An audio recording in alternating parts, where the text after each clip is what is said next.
नमस्कार, हाय, hello everyone. आप सब कैसे हो? उम्मीद करता हूँ आप सभी प्यारे मित्र एकदम मस्त होंगे, स्वस्थ होंगे। तो प्यारे दोस्तों, आप सभी का स्वागत है कंपलसरी क्लासेज ऐप में। प्यारे दोस्तों, लास्ट क्लास में हमने जो देखा है वो एक्सक्रीटरी वाला अपने चैप्टर स्टार्ट कर रखा है, यानी उत्सर्जन वाला चैप्टर हमने यहाँ पे स्टार्ट कर रखा है। जैव प्रक्रम जो इसका लास्ट पॉइंट है, उत्सर्जन तंत्र, वो हम देख रहे हैं। और हमने लास्ट क्लास में क्या देखा, इससे जो भी फंडामेंटल बातें हैं उत्सर्जन से संबंधित सारी हमने बेसिक बातें कंप्लीट कर ली हैं, है ना। और हमने ये भी देख लिया है कि कौन है जो अमोनिया का उत्सर्जन करते हैं, कौन है यूरिया का उत्सर्जन करते हैं और कौन है जो यूरिक एसिड का उत्सर्जन करते हैं। ये सारी बातें हमने लास्ट क्लास में कंप्लीट कर ली है। ओके, तो चलो आज की क्लास की शुरुआत कर ले। आज हम देखने वाले हैं यहाँ पे किडनी की स्ट्रक्चर, ठीक है। किडनी के बारे में जानेंगे और मेनली हम बात करने वाले हैं आज की क्लास में मानव में उत्सर्जन के बारे में। क्लियर? चलो कर दे स्टार्ट। सो गणेश जी महाराज की जय। भैया देखो, आज हम क्या देखने वाले हैं, किडनी की स्ट्रक्चर के बारे में जान ले। इससे पहले एक सेकंड में इस पेन को ऑन कर लेता हूं, है ना। इस स्लाइडिंग पेन को मैं एक बार ऑन कर लूं। कभी कभी ये यूएसबी कनेक्ट नहीं होता ना। ओके, तो यहाँ पे हम स्टार्ट करते हैं मानव उत्सर्जन के बारे में। तो आज हम क्या देखने वाले हैं, मानव में उत्सर्जन। वैसे देखो, मानव में उत्सर्जन से संबंधित बेसिक बातें तो हम कंप्लीट कर चुके हैं। ऐसी बात नहीं कि अभी स्टार्ट हो गई, स्टार्ट तो हम फर्स्ट डे से कर दिए थे, है ना। चलो देखो, मानव में उत्सर्जन के लिए आपको एक इकाई पूछेगा कि भैया उत्सर्जन की जो इकाई होती है वो क्या होती है। बहुत ही सिंपल सा और प्यारा सा क्वेश्चन बन जाता है। तो मानव उत्सर्जन बोल दे या उत्सर्जन केवल आपको बोल दे, तो उत्सर्जन की जो इकाई यहाँ पे होगी वो कौन हो जाएगी भैया? किडनी। कौन हो जाएगी? किडनी। ओके, सिडनी नहीं, किडनी। एक सेकेंड रुको। हाँ, किडनी। किडनी यानी जिसे क्या कहा जाता है? वृक्क कहा जाता है। देखो, दो शब्द यहां पर देखना। एक तो शब्द यहां पे मैंने लिख दिया है वृक्क, हिंदी में बता रहा हूं, इंग्लिश में कोई कन्फ्यूजन नहीं है ना। किसी का कन्फ्यूज होगा भी नहीं। हिंदी वर्ड में थोड़ा सा यहाँ पे झमेला है। वृक्क, ठीक है। एक शब्द दिखेगा आपको वृक्कक, यस है, इस प्रकार से आपको एक शब्द दिखेगा वृक्कक, ठीक है। तो यहाँ पे ये वाला जो है वो है किडनी और ये वाला जो है वो है नेफ्रॉन। ओके, यहीं पे ये कन्फ्यूज है जो दूर कर लेना। ओके, चलो आगे बढ़ो। यहाँ पे बात करते हैं मानव उत्सर्जन की इकाई किडनी के बारे में। और आज की क्लास जो होगी सारी की सारी हम किडनी के बारे में जानेंगे, इसके स्ट्रक्चर के बारे में जानेंगे। स्ट्रक्चर में जो भी शामिल इसके ऑर्गन्स होते हैं, किडनी के ऑर्गन्स की बात कर रहा हूँ, वो किस प्रकार से, कहाँ पर और क्या कार्य करते हैं, ये सभी बातें आज की क्लास में जानते हैं। देखो, किडनी शुरू करने से पहले एक चीज और बता दूं ताकि आपको क्लियर हो जाए। मानव उत्सर्जन की अगर मैं बात करूंगा तो कौन कौन से अंग है वो शामिल होंगे। मानव उत्सर्जन में कौन से अंग शामिल होंगे? एक तो कौन शामिल हो जाता है, ये जो मैंने बता दिया, किडनी, जो कि उत्सर्जन की इकाई है एक। दूसरा कौन सा शामिल होता है? किडनी के बाद में कौन आ जाता है? मूत्रवाहिनी। मूत्रवाहिनी, ठीक है, ये लो, दूसरा भाग आ गया। तीसरा भाग इसमें कौन आ जाता है? मूत्राशय। मूत्राशय, ठीक है। और यहाँ पे चौथा भाग कौन आ जाता है? मूत्र मार्ग। मूत्र मार्ग भैया, इस प्रकार से हम इन सभी को मिलाकर के कहेंगे मानव में उत्सर्जन तंत्र। क्लियर है? अब इसमें कौन आया? किडनी आ गई, मूत्रवाहिनी, मूत्राशय और मूत्र मार्ग। देखो, किडनी यानी वृक्क, मूत्रवाहिनी यूरेटर, मूत्राशय जिसे क्या बोलते हैं? यूरिनरी ब्लैडर, और यूरिथ्रा यानी मूत्र मार्ग। इंग्लिश मैंने बता दी है, ध्यान से सुन लेना। अब मैंने आपसे एक क्वेश्चन पूछा कि बताइए किडनी कितनी होती है हमारे शरीर में। एक बेसिक सा क्वेश्चन पूछा मैंने आपसे कि किडनी कितनी होती है, तो आपका जवाब क्या रहा? बोले सर एक होती है। और कितनी होती है? अरे एक नहीं, एक जोड़ी किडनी होती है। एक जोड़ी किडनी यानी कितनी किडनी होती है? दो किडनी होती है। क्लियर है? ठीक है, लेफ्ट और राइट साइड में, ठीक है। मैंने पूछा आपसे मूत्रवाहिनी कितनी होती है, बोले सर मूत्रवाहिनी तो यही की होती है। अरे एक नहीं होती है, ये भी कितनी होती है? दो। लेफ्ट और राइट साइड की दोनों किडनी के साथ में कनेक्ट होती है। कितनी होगी? दो, ठीक है। मैंने आपसे आगे पूछा मूत्राशय कितने होते हैं, बोले सर अब ये भी दो ही होते होंगे, क्योंकि हम जो एक बता रहे हैं उनको तो आप शामिल नहीं कर रहे हो, इसका मतलब मूत्राशय भी दो होते हैं। अरे नहीं भैया, मूत्राशय एक ही होता है। यूरिनरी ब्लैडर जो होता है ना, वो संख्या में कितना होता है? एक होता है। बोले सर ये क्यों बता रहे हो? अरे कन्फ्यूज हो जाए, किसी को बता दो मेरी एक किडनी है, किडनी दो है। किसी को आप बता दो मूत्राशय, तो मेरे में तो दो डले हुए हैं, तो भैया मूत्राशय एक ही है ना। तो संख्या का भी पता होना चाहिए ना। कन्फ्यूजन नहीं चलेगा बिल्कुल भी, हाँ, कि छोटा मोटा भी कन्फ्यूजन नहीं होना चाहिए आपको। ओके, और मान लो नेक्स्ट आपसे मैं पूछता हूं कि मुद्रा से मूत्र मार्ग कितने हैं। बोले सर अब इसको हम एक बताएंगे तो आप दो बता दोगे, तो इसलिए हम पहले ही बता देते हैं दो। अरे ये दो नहीं होता है, इसकी संख्या एक ही होता है। ठीक है सर, हमें तो पता था पूरा। ओके, तो यहाँ पे मूत्र मार्ग कितना है, एक है, तो इनकी संख्या याद रख लेना। किडनी की संख्या एक जोड़ी होती है, मूत्र वाहिनी प्रत्येक किडनी के साथ में लेफ्ट राइट एक, और मूत्राशय की संख्या एक, और मूत्र मार्ग यानी यूरिथ्रा एक। क्लियर है। अब जानते हैं किडनी के बारे में। देखो किडनी की उपस्थिति के बारे में सबसे पहले जानो। किडनी उपस्थित कहाँ पे होती है, कहाँ पे उपस्थित होती है, उपस्थिति, उपस्थिति, ठीक है, उपस्थिति। जो हमारी रीढ़ की हड्डी होती है ना, रीढ़ की हड्डी, और उसके अंदर क्या होते हैं, किससे मिलकर के बनी होती है सर, वर्टिब्रा से मिलकर के बनी होती है, कशेरुकाओं से मिलकर के बनी होती है। तो जो हमारी रीढ़ की हड्डी होती है उसके दोनों पार्श्व रूप में पृष्ठ भाग में पाई जाती है।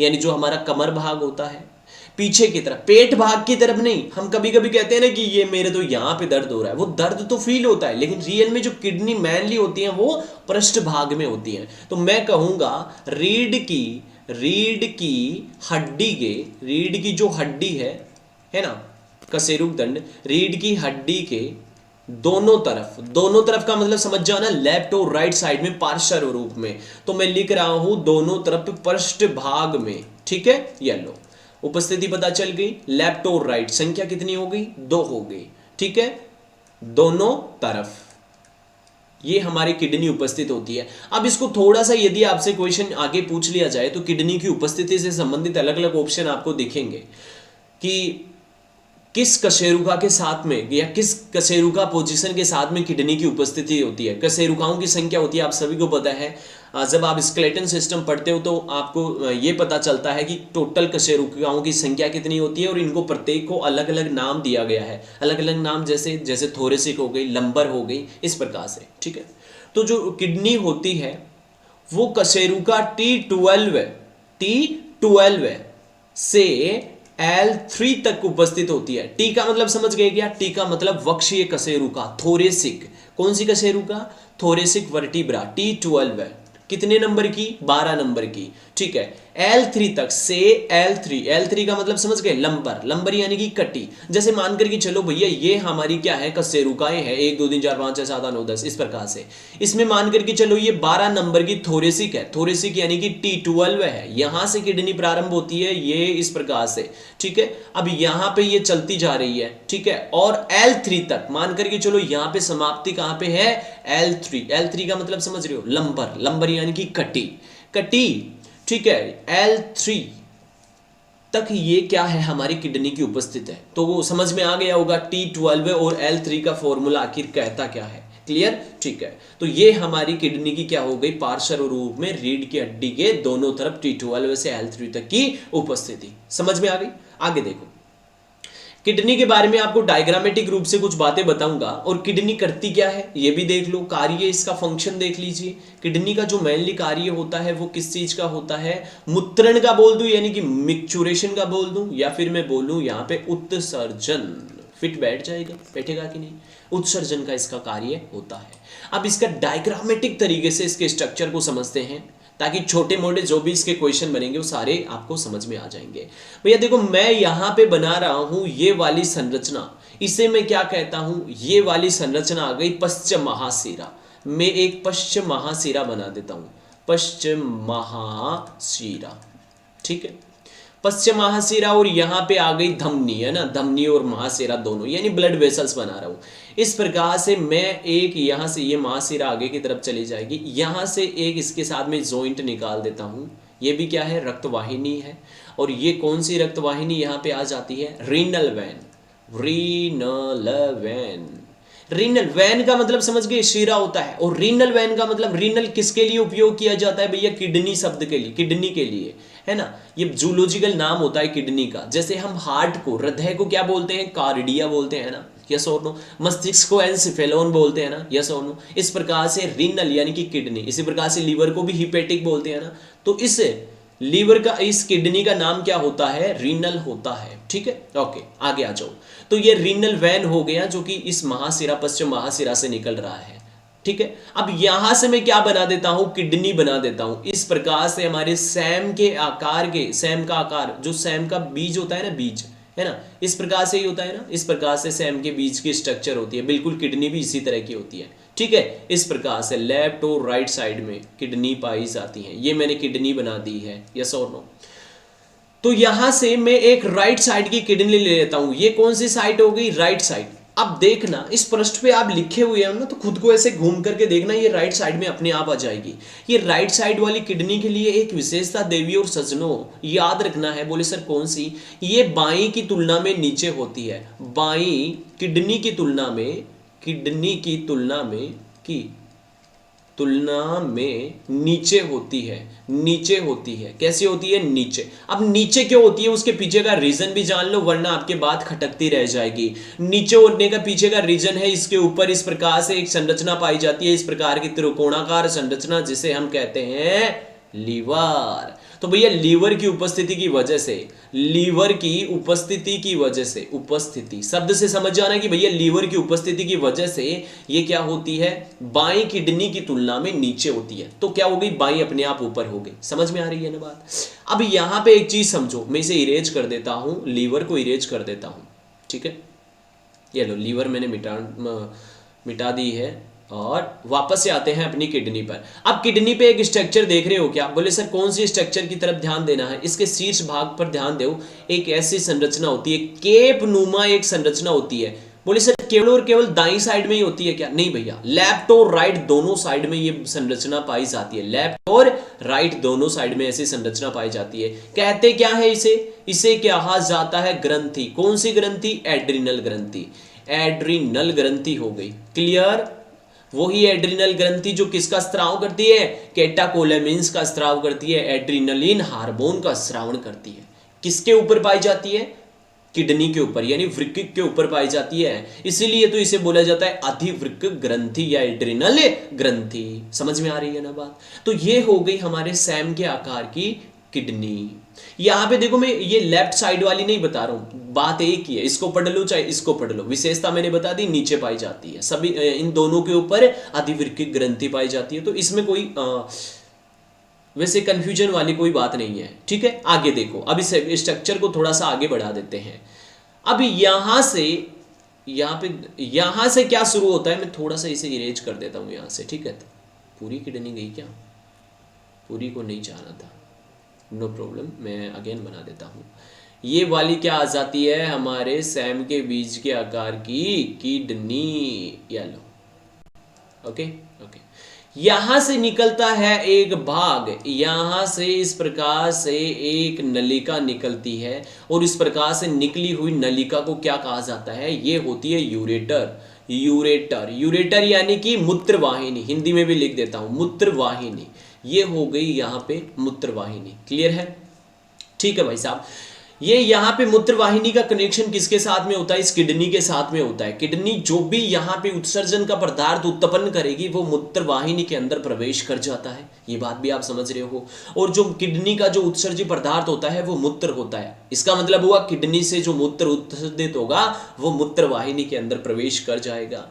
अब आगे देखो देवी और सज्जनों, यहाँ पे इस प्रकार की एक थैली सीक बनी हुई संरचना उपस्थित होती है, जिसे कहा जाता है क्या, मूत्राशय। क्या कहा जाता है, यूरिनरी ब्लैडर, मूत्राशय, क्लियर है। ये लो, मैंने सारी किडनी और स्ट्रक्चर यानी कि पूरी के पूरे ऑर्गन्स भी आपको बता दिए हैं। अब मेरी बात सुनो, किडनी से मूत्र आया यूरेटर यानी मूत्रवाहिनी में, एक जोड़ी होती है ये मूत्रवाहिनी भी, लेफ्ट और राइट किडनी के साथ में। ये मूत्रवाहिनी आकर के किस में खुल जाती है, यूरेटर में, सॉरी यूरेटर नहीं, यूरिनरी ब्लैडर में, यानी मूत्राशय के अंदर, यानी मूत्र इकट्ठा होने वाला स्थान होता है मूत्राशय। क्लियर है, समझ में आ रही है बातें। अब देखो यहाँ पे मूत्राशय के अंदर एक में यहाँ पे पेशी बताने वाला हूं, उस पेशी का नाम है डिट्रस पेशी। किस नाम से जाना जाता है, डिट्रसर, है ना, डिट्रसर नाम से जाना जाता है पेशी। अब मेरी बात सुनो, ये पेशी का फंक्शन सबसे पहले समझ लीजिए। ये पेशी क्या करती है, ये पेशी किस प्रकार की होती है, इस पेशी किस प्रकार की होती है, अनैच्छिक पेशी, अनैच्छिक, अनैच्छिक प्रकार की होती है, जिसमें क्या होगा, संकुचन होगा और मूत्र आगे मूत्र मार्ग के द्वारा उत्सर्जित कर दिया जाता है। इसका जो लास्ट भाग बच जाता है, ये वाला भाग, इसे क्या बोला जाता है, मूत्र मार्ग बोला जाता है, यानी यूरिथ्रा मूत्र मार्ग इसे कहा जाता है। किडनी के मैंने 4 भाग, उत्सर्जन तंत्र के 4 भाग बताए थे, एक किडनी, एक मूत्रवाहिनी और यहाँ पे मूत्राशय, और चौथा कौन आ गया, मूत्र मार्ग। क्लियर है क्या बात, समझ में आ गई? इस प्रकार से एक दूसरे के साथ में जुड़े हुए हैं। ओके, अब छोटी छोटी सी बातें जान लो। ये वाली जो आप जगह देख रहे हो ना, ये वाले, ये स्थान, और मैंने यहाँ पे देखो इस प्रकार से गोल गोल नुमा एक संरचना भी बना दी। इनको क्या कहा जाता है, इनके लिए सुन लो। यहाँ पे इकट्ठे हो जाते हैं कैल्शियम कार्बोनेट और ऑक्जेलेट, ऑक्जेलेट के कण इकट्ठे हो जाते हैं। कहाँ पे, यहाँ पे। इस भाग को क्या कहा जाता है, इस भाग को बोला जाता है श्रोणी भाग, है ना, रीनल श्रोणी, यानी कि रीनल पैल्विक रीजन इसे कहा जाता है, यानी वृक्क के हिंदी में अगर इसे मैं लिखूं तो वृक्क श्रोणी भाग इसे कहा जाता है। ठीक है, इस श्रोणी भाग में, वृक्क श्रोणी भाग के अंदर कैल्शियम कार्बोनेट और ऑक्जेलेट के कण जमा हो जाते हैं। इसे ही क्या कहा जाता है, रीनल स्टोन कहा जाता है। क्या कहा जाता है, रीनल स्टोन, यानी कि पथरी, यही होती है पथरी। आपसे डायरेक्ट क्वेश्चन पूछेगा कि जो किडनी की पथरी होती है, जो वृक्क की पथरी होती है, वो किससे मिलकर के बनी होती है, बता देना, कैल्शियम कार्बोनेट और ऑक्जेलेट की बनी रहती है। बोलो बात समझ में आ गई क्या? चलो, तो इतनी बात मैंने आपको उत्सर्जन तंत्र स्ट्रक्चर के साथ में समझा दी है। सो लेडीज एंड जेंटलमैन, आगे बढ़ते हैं। अब क्या देखें, थोड़ी सी आप किडनी के बारे में जान लो। किडनी के बारे में वैसे देखो, नॉर्मली जो मैं बोल रहा हूँ वो समझ लेना। उत्सर्जन की इकाई होती है, ये क्वेश्चन पूछेगा, डायरेक्ट लिख देना। किडनी वृक्क होती है, मूत्र छनन क्रिया में सहायक होती है, यस और नो। ठीक है, तो ये मेनली बातें होती हैं। और ये किडनी की जो स्ट्रक्चर होती है ना, इसके 2 भाग होते हैं। एक होता है इसका आउटर पार्ट, ये आउटर पार्ट की संरचना कैसी होती है, कॉन्वेक्स प्रकार की, ठीक है, कॉन्वेक्स होती है। और एक भाग होता है इसका इनर पार्ट, इनर भाग कैसा होता है, इनर भाग होता है इसका कॉनकेव प्रकार का। ठीक है, यानी एक को क्या बोला जाता है, एक को बोला जाता है उत्तलाकार, कॉन्वेक्स यानी उत्तलाकार। इंग्लिश ही याद रख लेना, इससे तो कन्फ्यूजन होगा वरना। ये अवतलाकार है। ये 2 सैप हो चुके हैं, 2 प्रकार की सैप होती हैं हमारी किडनी की, यस और नो। ठीक है, चलो। और किडनी की जो बाह्य सैप, ये वाली बाह्य सैप थी ना, ये इसके ऊपर एक WFCT यानी व्हाइट फाइबर कनेक्टिव टिश्यू का बना हुआ पेरिटोनियम आवरण होता है, जो कि इसको क्या करता है, प्रोटेक्शन देता है, सुरक्षा प्रदान करता है। क्लियर है, क्लियर है। अब देखो, मैं एक बार फिर से केवल और केवल किडनी की स्ट्रक्चर बना रहा हूं। अब की बार मैं वो जो ब्लड वेसल्स वगैरह बनाया था ना, वो नहीं बना रहा हूं। अब आपको ये पता होना चाहिए, इसमें अगर मैं ना भी बताऊं तो इतना आपको स्मार्ट होना चाहिए कि जो ऑर्गन्स के अंदर शुद्ध रक्त लेकर के आता है, वो तो कौन हो जाता है भैया, धमनी। ठीक है, अब रीनल में जो भी यहां पे शुद्ध रक्त लेकर के आएगी, उसे क्या बोला जाता है, रीनल आर्टरी, यानी कि रीनल धमनी कहा जाता है। कोई शक नहीं है ना? हाँ। और जो अशुद्ध रक्त लेकर के जाता है, उसे हम क्या कह देंगे, जो अशुद्ध रक्त लेकर के जाता है उसे हम कह देंगे वेन यानी कि सीरा। ठीक है, ये लो। चलो, तो मैंने यहां पे बना दी है एक किडनी, केवल किडनी बनाई है। अब यहां पे ये कौन सा भाग बताया था, बोले सर ये भाग जो आपने बताया था वो श्रोणी, रीनल श्रोणी पैल्विक रीजन आपने बताया था। ठीक है, वृक्क श्रोणी, पूरा लिख देता हूं, वृक्क श्रोणी भाग हो गया। अब मेरी बात सुनो, बहुत ही प्यारी और कमाल की बात बताने वाला हूं। इस प्रकार से स्ट्रक्चर आपको बताऊंगा कि पूरी किडनी तैयार हो जाएगी और आपको समझ में आ जाएगा, अच्छा मूत्र का निर्माण इस प्रकार से होता है, सिक्रेशन इस प्रकार से होता है। ठीक है, तो ये यहाँ पे आगे जाकर के ये वाला भाग इस प्रकार से चषक में बट जाता है, इस प्रकार से कैलिक्स में बट जाता है। इसे क्या कहते हैं, ये वाले भाग जो मैंने बना दिए, कैलिक्स कहा जाता है। क्या कहते हैं, कैलिक्स कहा जाता है। ठीक है, आगे जाकर के ये कैलिक्स जो है इस प्रकार से छोटे कैलिक्स के अंदर बट जाता है, इस प्रकार से ये छोटे कैलिक्स में बट जाता है। और इनके ऊपर एक पिरामिड नुमा त्रिकोणाकार ये संरचना देख रहे हो ना, पिरामिड शेप में। पिरामिड कैसे होते हैं, इसी प्रकार के होते हैं ना पिरामिड। अब इसको पकड़ करके उल्टा कर दो तो ये इस प्रकार का हो जाएगा, दिखेगा कि नहीं? हाँ, तो ये पिरामिड शेप, इनके ऊपर ऐसे स्ट्रक्चर पाई जाती है। बोले सर बना क्या रहे हो, अरे समझते जाओ, मजा आ जाएगा। इस प्रकार से पिरामिड शेप इनमें स्ट्रक्चर पाई जाती है, समझ गए? ठीक है, इनको तो बोला जाता है, ये जो श्रोणी वाला भाग आगे चल करके, आगे किडनी के अंदर जाकर के, इनको तो बोला जाता है क्या, मेजर कैलिक्स, मेजर कैलिक्स। ठीक है, इनको तो क्या बोला जाता है, मेजर कैलिक्स बोला जाता है। एक सेकेंड, कैलिक्स, ओके। और इनको क्या बोला जाता है, वाई आएगा इसमें, इनको क्या बोला जाता है, ये हो गए माइनर कैलिक्स, माइनर कैलिक्स हो गए। ठीक है, ये हो गए माइनर कैलिक्स, चसा किन्हें हिंदी में कहते हैं, मेजर कैलिक्स, माइनर कैलिक्स। और इनको क्या बोल देंगे हम, पिरामिड बोल देंगे, पिरामिड। ओके, ठीक है। अब लेडीज एंड जेंटलमैन, एक बहुत ही प्यारी सी बात बता रहा हूं, इस चीज को मिस मत कर देना, ध्यान देना थोड़ा सा बात पे। कौन सी बात पे, ये वाला जो मैंने शेप बता दिया ना, ये किडनी के अंदर ये वाला भाग, आउटर पार्ट जिसे बोलते हैं, आउटर भाग, किडनी का आउटर पार्ट। ठीक है, ये बाह्य रूप का ही है ना, इसी भाग को तो बोला जाता है कॉर्टेक्स, कॉर्टेक्स कहा जाता है। किडनी के दो भाग होते हैं, एक कॉर्टेक्स और एक मेडुला। जैसे थायराइड ग्रंथि के होते हैं, यस और नो, एक मेडुला और एक कॉर्टेक्स। जैसे अंडाशय का भाग होता है, अंडाशय में क्या होता है, कॉर्टेक्स और मेडुला, बिल्कुल उसी प्रकार से। जैसे एड्रिनल ग्रंथि का आप पढ़ते हो, कॉर्टेक्स और मेडुला। इसी प्रकार से किडनी का आउटर पार्ट कौन सा हो जाता है, कॉर्टेक्स, और इनर पार्ट कौन सा हो जाता है, ये वाला मेडुला। ये हो गया मेडुला, यस और नो। ठीक है, कोई कंफ्यूजन नहीं है। हाँ, अब यहां पे आ जाओ। अब यहां पे आप देख रहे हो, आउटर पार्ट तो हो गया कॉर्टेक्स। अब ये आउटर पार्ट जो होता है कॉर्टेक्स, ये आ जाता है मेडुला के अंदर। एक जगह ऐसी होती है जहां पर ये मेडुला के अंदर धसा रहता है। ये देखो, ये वाला भाग आउटर जो है मेडुला भाग के अंदर धसा रहता है ना, ये वाला अंदर। ये जो मेडुला के अंदर धसा हुआ ये वाला भाग होता है, इसे क्या बोला जाता है, इसे बोला जाता है बर्टीनी के ऑर्गन्स, स्तंभ इन्हें बोला जाता है। बर्टीनी, बर्तीनी, कहीं पर आपको बर्तीनी पढ़ने को मिलेगा, है ना। मैं यहां पर क्या लिख रहा हूं, इनका बर्टीनी के वृक्क स्तंभ, वृक्क स्तंभ, इंग्लिश में जानना चाहो तो कॉलम्स ऑफ बर्तीनी। ठीक है, क्या होंगे, अगर आपको ये बोल दिया जाए बर्तीनी के स्तंभ क्या है, तो बता देना कॉर्टेक्स भाग किडनी के मेडुला पार्ट में आ जाता है, और इसे क्या कहा जाता है, बर्तीनी के स्तंभ कहा जाता है। यस और नो, कोई कंफ्यूजन नहीं है ना। हाँ, ठीक है, चलो, अगर कंफ्यूजन नहीं है तो हमने यहां पर देख लिया है किडनी की थोड़ी सी आगे स्ट्रक्चर। मेजर कैलिक्स समझ में आ गया, माइनर समझ में आ गया, पिरामिड समझ में आ गया, मेडुला और कॉर्टेक्स भाग समझ में आ गया, इसका श्रोणी भाग समझ में आ गया। और मैंने श्रोणी भाग के अंदर यहाँ पे बताई दिए थे, कैल्शियम और कैल्शियम कार्बोनेट और ऑक्जेलेट के कण होते हैं, जो कि किडनी की पत्थरी होती है। किडनी की पत्थरी को दूर करने के लिए एक थेरेपी काम में ली जाती है, जो कि डॉक्टर एडवाइज करते हैं, और वो होती है हाइड्रोथेरेपी। यानी भैया जल दबा करके पियो, दबा करके किडनी मूत्र मार्ग से बाहर आ जाएगी, यानी मूत्र के साथ में उत्सर्जित कर दी जाती है। चलो, समझ में आ गई ना बातें, बताओ किसी प्रकार की कोई दिक्कत। अब देखो, एक चीज और बता देता हूं, माइनर और मेजर कैलिक्स से मैं एक एरो निकाल रहा हूं और यहां पे लिख रहा हूं, ये स्केलेटन सिस्टम का निर्माण करती है। स्केलेटन ऑफ किडनी लिख देता हूं, किडनी, ताकि आप जब भी याद करोगे तो आपको समझ में आ जाएगा कि ये क्या कर रही है।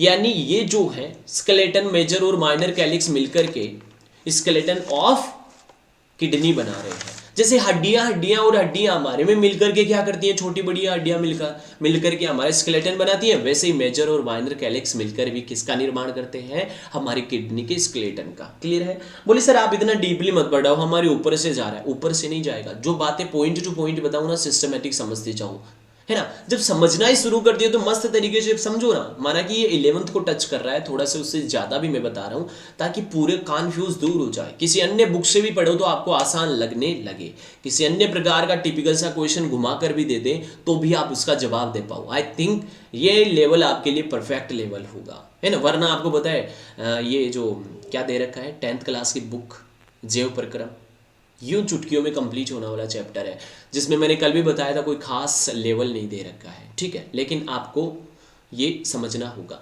अब देखो, मैंने दो भाग यहाँ पे बता दिए, minor calyx, major calyx, cortex और मेडुला वगैरह, ये सब मैंने बता दिया।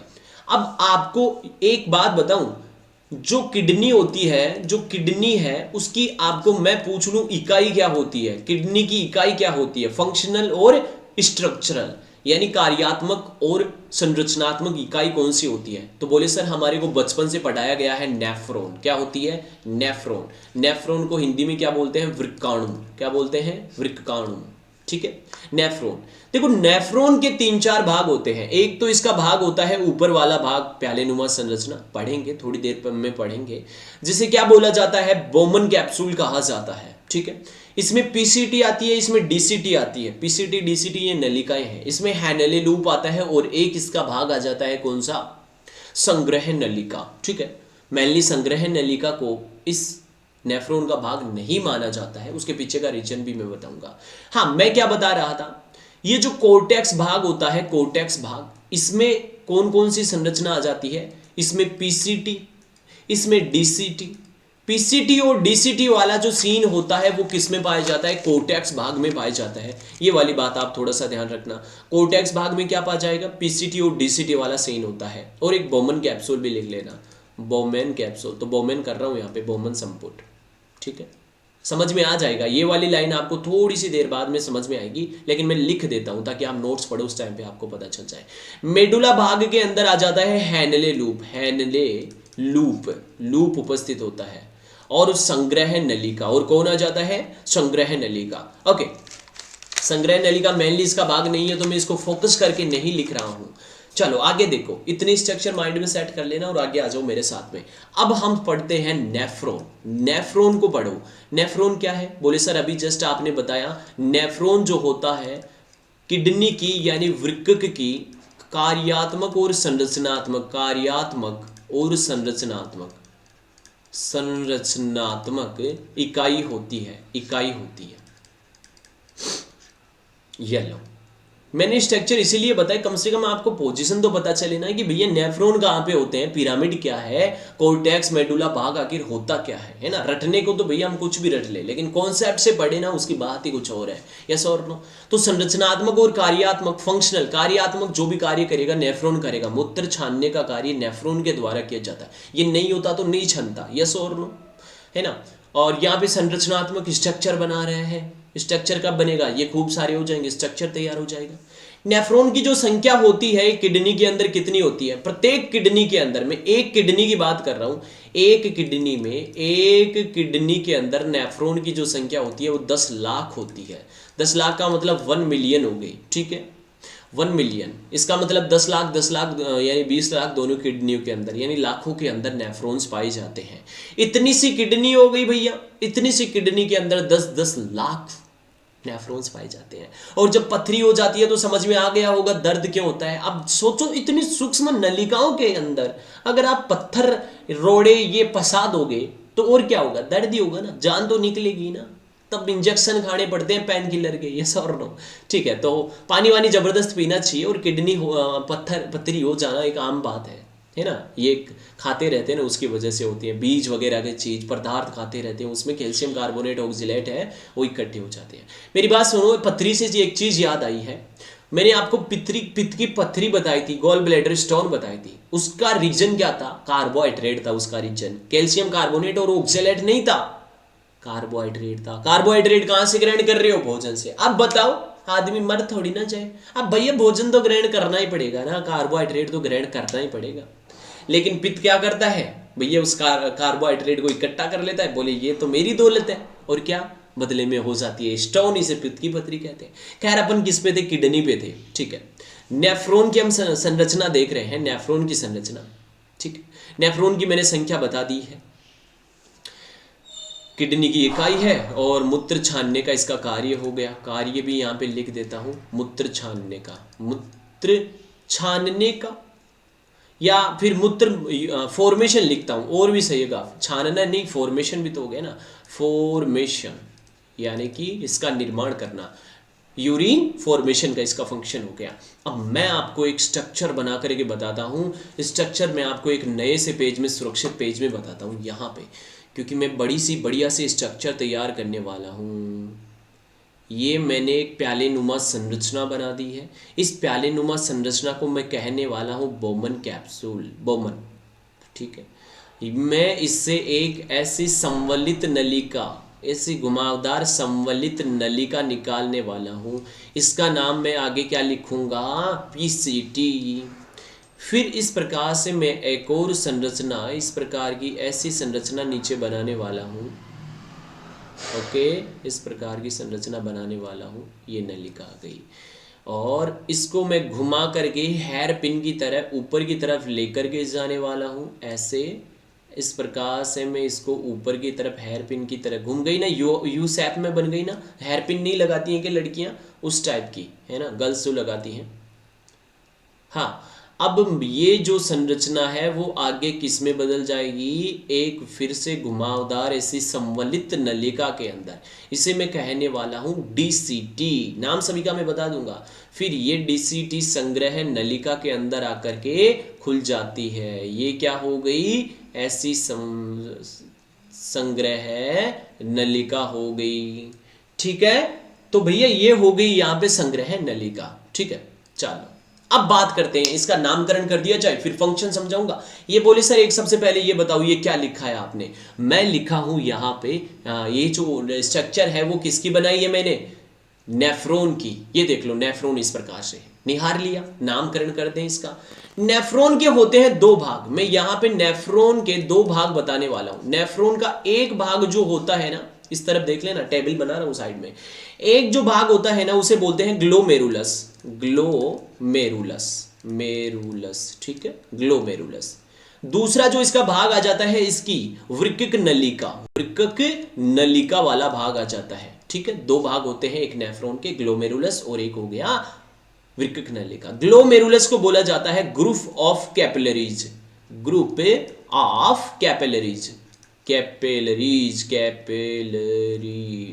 ठीक है, कैपिलरी का मतलब समझ रहे हो क्या, कैपिलरी, केसिका। हिंदी में क्या बोलेंगे इन्हें, केसिका। ये लो, केसिका, कोशिका नहीं बोल रहा हूं, कैपिलरी यानी केसिका। जो ब्लड वेसल्स की महीन से महीन नलिका होती है वो केसिका होती है। ठीक है, तो ये जो ग्लोमेरुलस होता है वो केसिकाओं का जाल होता है। क्या होता है, केसिकाओं का जाल। इधर आ जाओ, वृक्क नलिका के बारे में जाने तो वृक्क नलिका के अंदर कौन आ जाता है, ये बोमन वाला भाग आ जाता है। एक तो कौन आ गया, ये बोमन वाला भाग। देखो वृक्क नलिका का मैं नामकरण करने जा रहा हूं, इसको बोला जाता है बोमन। अच्छा, मैं पेन चेंज कर लेता हूं ताकि मिक्स ना हो सारा मामला। इसे मैं बोलने वाला हूं बोमेन। ठीक है, ये लो। दूसरा, ये जो नीचे वाली संरचना आप देख रहे हो वृक्क नलिकाओं के अंदर ही, इसे कहा जाता है पीसीटी। इसे क्या कहा जाता है, पीसीटी। पीसीटी को बोला जाता है प्रोक्सिमल कॉन्व्यूलेटेड ट्यूब्यूल। लिख दूंगा, यहां पे याद रख लेना, प्रोक्सिमल कॉन्व्यूलेटेड ट्यूब्यूल। इसका मतलब हो गया समीपस्थ संवलित नलिका। यानी जो बोमन कैप्सूल ग्लोमेरुलस के पास में होता है उसको समीपस्थ संवलित लहराती हुई, है ना, है ही ना, और नलिका हो गई पीसीटी। ये जो आप दूर देख रहे हो इस ग्लोमेरुलस से दूर हो गई, इसको इसलिए इसको क्या बोला जाता है, डिस्टोल, डिस्टोल कॉन्वुलेटेड ट्यूब्यूल, यानी कि डीसीटी, यानी दूरस्थ संवलित नलिका। हिंदी इंग्लिश दोनों बता रहा हूं, शॉर्टकट भी बता रहा हूं। और इसको यू आकार की संरचना को, ये वाली संरचना पूरी क्या कहलाती है, हैंडले लूप, हैंडले लूप। ठीक है, बताओ कोई दिक्कत है क्या। इस वाली संरचना को कहा जाता है, ये वाली जो संरचना आप देख रहे हो इसे कहते हैं संग्रह नलिका, संग्रह नलिका। इंग्लिश में कलेक्टरी डक्ट, कलेक्ट करती है ना, तो इसे बोलते हैं कलेक्टिंग डक्ट। ओके, तो भैया मैंने यहां पे वृक्क नलिका का भाग बता दिया है। अब यहां पे अगर आप ध्यान से देखोगे तो मैं ग्लोमेरुलस, बोमेन बना दिया। ये प्यालेनुमा संरचना को कहा जाता है बोमेन। ठीक है, ब्लैक तो यहाँ पे दिखेगा नहीं, मैं ये कलर चूज करता हूँ, बोमेन। ये बोमेन, प्यालेनुमा संरचना। अब इसके अंदर मैं ग्लोमेरुलस गुच्छ बनाने जा रहा हूँ, ग्लोमेरुलस गुच्छ। इस प्रकार से क्या होता है, केसिकाओं का एक महीन केसिकाओं का गुच्छा होता है। ठीक है, महीन केसिकाओं का क्या होता है, गुच्छा।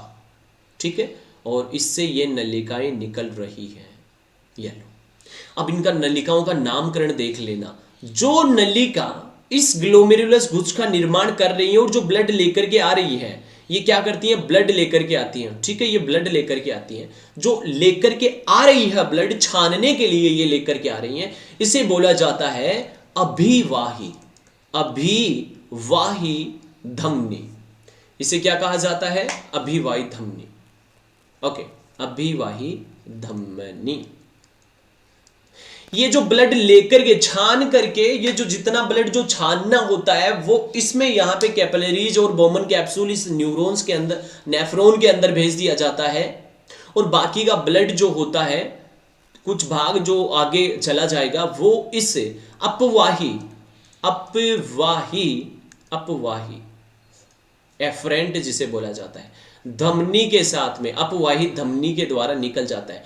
अब आप एक चीज देख रहे होंगे, इसका व्यास ज्यादा है और इसका व्यास कम होता है। बिल्कुल इस अपवाही का व्यास कम होता है ताकि प्रेशर बहुत तेज बने। अब आपको पता है एक चौड़ी कोई नलिका है, अब चौड़ी नलिका से पानी तो आ ही रहा है, यदि इसके भाग को आप नैरो ऐसे प्रेस कर देते हैं, नैरो कर देते हैं संकरा, तो प्रेशर तेज बनता है ना। तो ये इसका व्यास क्या होता है, बहुत कम होता है। ठीक है, ये वाली जो अपवाही धमनी होती है ना, ये वाली अपवाही धमनी, ये क्या करती है, इस पीसीटी और इस हैले लूप और इस डीसीटी के चारों तरफ ऐसे लिपट जाती है, ऐसे इस प्रकार से लहरा के बल खा के इस टाइप में क्या हो जाती है, चारों तरफ ऐसे लिपट जाती है। ठीक है, अब मेरी बात सुनना, जैसे ही ये अपवाही नलिका इस पीसीटी और डीसीटी के साथ में, केवल पीसीटी और डीसीटी के साथ में, दो शब्द केवल मैं बोल रहा हूं, पीसीटी और डीसीटी के साथ में ये अपवाही नलिका जुड़ती है, तो इसे बोलते हैं परिनलिकीय जाल। ठीक है, परिनलिकीय जाल या नलिका इसे कहा जाता है। और जब भी ये अपवाही नलिका इस हैंडले लूप के साथ में मिलती है, तब इसे कहा जाता है वासा रेक्टा। ये नाम जरूर आपने सुना होगा। तो समझ में आया वासा रेक्टा क्या होता है। वासा रेक्टा कुछ और नहीं, जो अपवाही धमनी होती है भैया वो लिपट जाती है हैंडले लूप के चारों तरफ, तब इसे कहा जाता है वासा रेक्टा। पीसीटी डीसीटी से जब लिपटती है तो इसे कहते हैं परिनलिकीय जाल। क्लियर है क्या, इतना कॉन्सेप्ट समझ में आ रहा है, नेफ्रॉन समझ में आ रहा है धीरे धीरे से। हाँ, यहां से ब्लड आएगा छनने के लिए, और इस कैपिलरीज यानी कि जिसे कहते हैं केशिकाओं का गुच्छ, इसे क्या कहते हैं, ग्लोमेरुलस या केशिका गुच्छ, गुच्छा बना रहता है कैपिलरीज का, इसे क्या कहा जाता है, ग्लोमेरुलस। ठीक है, समझ में आ गई बातें। ओके चलो बहुत बढ़िया। अरे भैया रुको वापस आओ। हाँ, ग्लोमेरुलस केशिका गुच्छ हो गया, ये इसे वृक्क काय के नाम से भी जाना जाता है।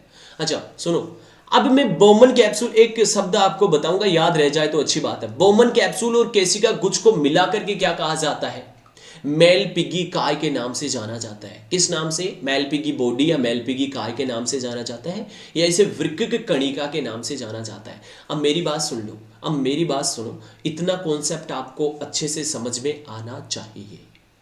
बताओ स्ट्रक्चर समझ में आई या नहीं, कोई हार्ड बात थी क्या, नहीं थी ना। अब मेरी बात सुन लो, ये जो पीसीटी और ये जो डीसीटी और जो हैंडले लूप होता है, वो क्या करता है, हमारे मूत्र का जो ब्लड यहां पे आता है और जो मूत्र संग्रह नलिका के अंदर भेजना होता है वो तो भेज देता है, और जो हमारे आवश्यक पदार्थ होते हैं जैसे मिनरल्स, आयंस वगैरह हो गए, उनको अवशोषित कर लिया जाता है। ठीक है, तो सबसे ज्यादा जब अवशोषण की बात करेगा, तो राइट आंसर क्या चला जाएगा, पीसीटी। सबसे ज्यादा अवशोषण ठीक है, किसके द्वारा किया जाता है, पीसीटी के द्वारा। पीसीटी यानी, पीसीटी का मतलब मैंने क्या बताया था, प्रोक्सिमल कॉन्वुलेटेड ट्यूब्यूल, यानी कि समीपस्थ संवलित नलिका। ठीक है, पीसीटी के द्वारा सबसे ज्यादा एब्जॉर्वेशन कैसे करेगा, मैंने आपको डाइजेशन वाले में भी बताया था। एब्जॉर्वेशन की इकाइयां होती हैं विलाई, माइक्रोविलाइज, सूक्ष्म अंकुर इनमें पाए जाते हैं। ठीक है, समझ में आई या नहीं आई बात, बता दो। डीसीटी में क्या होता है, डीसीटी डायरेक्ट एब्जॉर्वेशन नहीं करता है, एक कंडीशन होती है। डीसीटी में अवशोषण की मैं आपको कंडीशन बताता हूं। हैंडले लूप भी क्या करता है, पानी का अवशोषण करता है, यस और नो। ये हैंडले लूप, सबसे पहले डीसीटी समझने से पहले हैंडले लूप के लिए समझ लो। हैंडले लूप का सिस्टम ये होता है, ये यूं आकार का होता है, जल संरक्षण करता है। इसका कार्य मैं यहीं पे लिख देता हूं, जल संरक्षण। ये जो रेगिस्तानी जीव होते हैं ना, इसमें ये हैंडले लूप ज्यादा विकसित होता है, क्योंकि जल को संरक्षित करना होता है ना।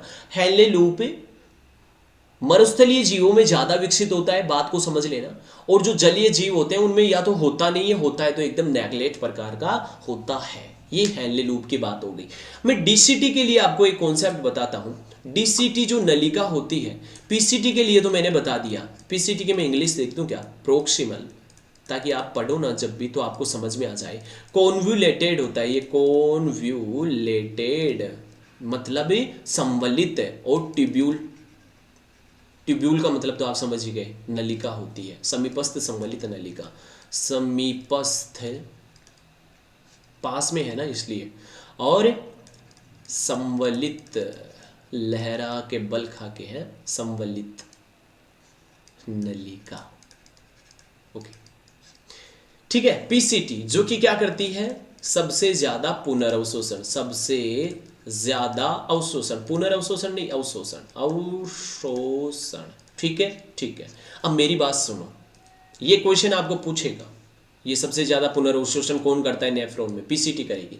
अब देखो डीसीटी क्या होता है, डीसीटी ऐसे कभी भी अवशोषण नहीं करता है। डीसीटी क्या करेगा, पुनर्अवशोषण, पुनर्अवशोषण करने का कार्य, रीएब्जॉर्वेशन जिसे कहा जाता है। पुनर्अवशोषण कैसे करेगा, और इसके लिए मैं पुनर्अवशोषण क्यों बोल रहा हूं, उसके पीछे का रीजन होता है, हमारे शरीर के अंदर अलग अलग कंडीशन होती है, अलग अलग कंडीशन होती है हमारे शरीर के अंदर। मान करके चलो शरीर में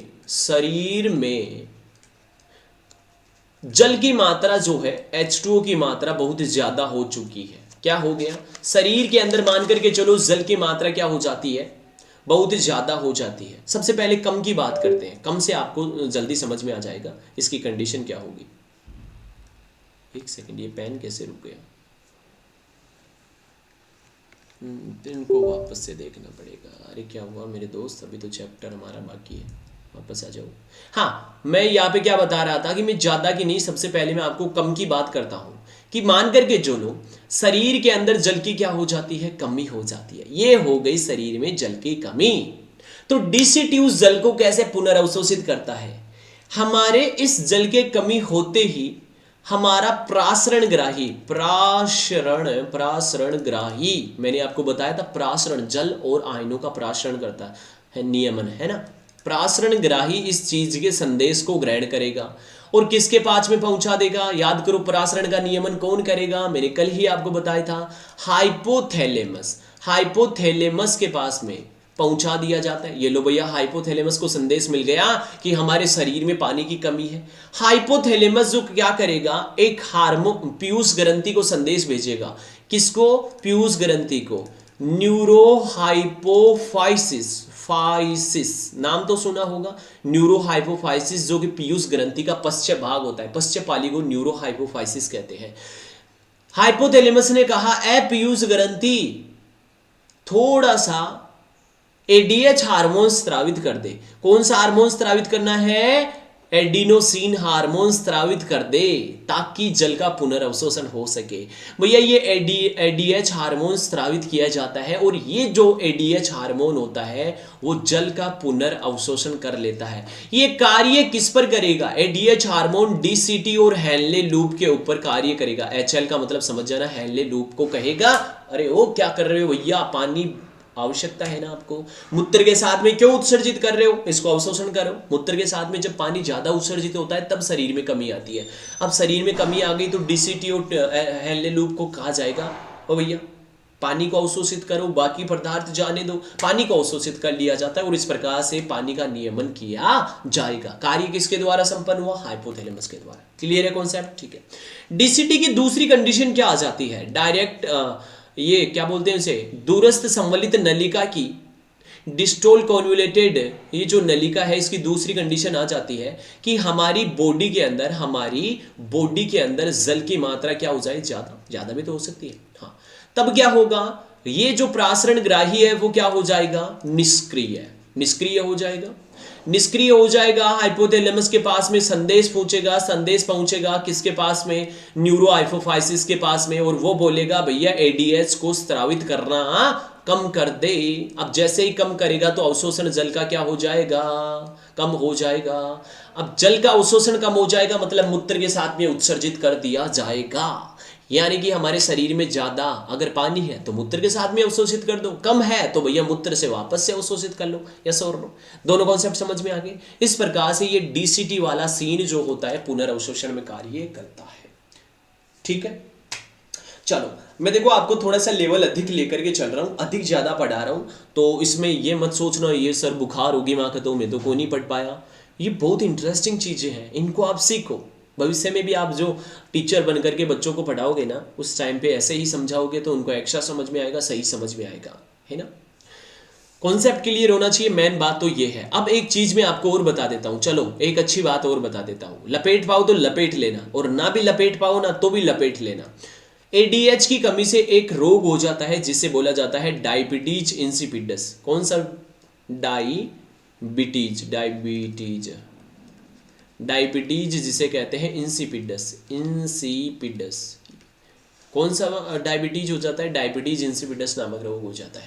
ठीक है, चलो बताओ इतनी बातें समझ में आई या नहीं आई? मैंने आपको नेफ्रॉन की स्ट्रक्चर, किडनी की स्ट्रक्चर, इनकी नलियां कैसे स्ट्रक्चर बनती है, कैसा क्या सीन रहता है वो समझा दिया है।